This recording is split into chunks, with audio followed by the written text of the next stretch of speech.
Well, tonight's the big debate, and it sounds like what we've heard is CNN is going to try to get all the people on stage to attack each other. Hopefully at the same time. They're all talking. We are just hours away from the second Republican debate, and the competition is heating up. That's right. A brand new poll now showing Ben Carson closing in on frontrunner Donald Trump. So could tonight actually put him in the lead? Well, John Roberts is live at the Reagan Library in Simi Valley, California, where all the action is. Hey, John.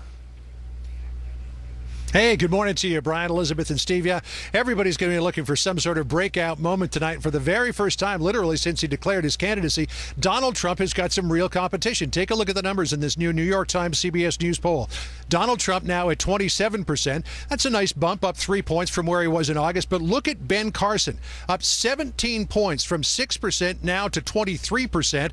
That's pretty much within the margin of error, which basically makes this a dead heat now between the two of them vying for the top spot. We'll see how that might change after tonight's debate. For the other candidates, all of them are looking to make a move up the ladder, particularly now that a lot of people are really starting to pay attention to this race. Carly Fiorina expected to take on Trump head on after his derogatory comments about her face. She says character is important in the Oval Office. Marco Rubio not expected to go after Trump quite as hard, even though Trump has criticized Rubio as weak on immigration.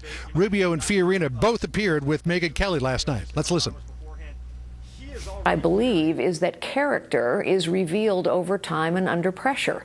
And so I think all of our characters are being revealed over time and under pressure, including Mr. Trump's. Why is he beating you in your home state? Well, look, again, he's tapped into a vein in this country. People are really frustrated and angry.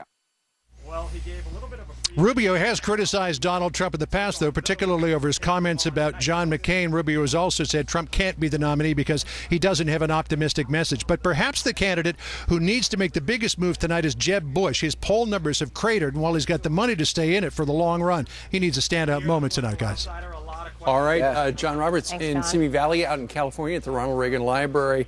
So we've kind of been watching Donald Trump proceed from New York City out to California. A couple of nights ago, he flew to Dallas. He had a standing room only appearance there. Then last night, he was on the firing deck of the USS Iowa out in Los Angeles Bay. There he is right there.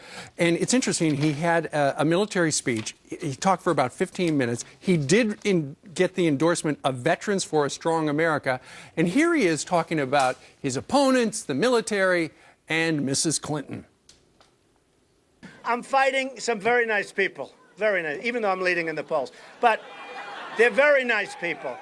But they're never going to do anything with these countries. They're never going to be able to do it. It's an instinct. It's something that's special. They don't have it. We're going to be building up our military. We're going to make our military so big and so strong and so great. It will be so powerful that I don't think we're ever going to have to use it. Nobody's going to mess with us. You know, I've been saying Hillary Clinton is the worst Secretary of State in the history of this country, right? All right, I've been saying it. But it's possible. The world blew up around her. It blew up. Just blew up. The whole world is like a different place. Strong language there on one of the strongest vessels out of World War II. His nickname was the Big Stick. And, you know, he's carrying one when it comes to what he hopes to do with our military and when it comes to immigration, and certainly Hillary Clinton. And his rivals, though, on that stage tonight are going to hope to carry one as well. And everyone's wondering, so Trump keeps increasing in his numbers. You have Rubio staying steady at 6% right now. You have Ben Carson creeping up. But what does Trump have that the others don't? Mark Stein has a clue. Leaning on that podium, he hasn't. There's two kinds of political speeches in a presidential campaign. You've got a guy like Obama doing his teleprompter speech, doing those robot head swivels like somebody watching the world's slowest rally at Wimbledon. And then you've got these guys who give these fake speeches that they've been up in front of the mirror all night practicing, like Mitt Romney's speech, you know, I believe in an America where every American has the right to be as Americanly possible or whatever. And that's totally fake too. And whatever you feel about Trump, just standing there riffing off several core themes, he's real. It's true, and the thing is, there's just no doubt about it. All the single-digit guys are going to be going after him, and I think Corey Fiorina is probably set up the best. It was got the best skill set in order to excel tonight. But if they were upset about the time they got in the last debate, it's going to be even harder now because Corey Fiorina is on the big stage. She wasn't before. It was stuck at 10. She'll say, look at this face. Yeah, a couple of things. You had said, you know, he was the one, the talk show host that asked the question, who's Nasrallah, who's al-Samani, who's al-Masri, and he didn't have the answers. Yeah. He says it was a mistake, that he shouldn't have asked the questions about people. He said, I should have said, Soleimani is the leader of the Quds Force.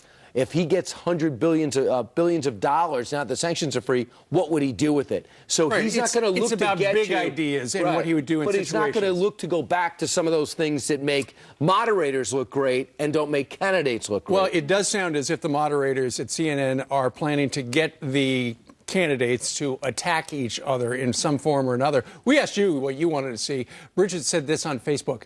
Go after Clinton. It's time to stop attacking each other and go after the presumptive left-wing nominee. No, not tonight. Carlton on Facebook adding this, each candidate should be asked the same question so we can compare then and learn what they will do when they say it.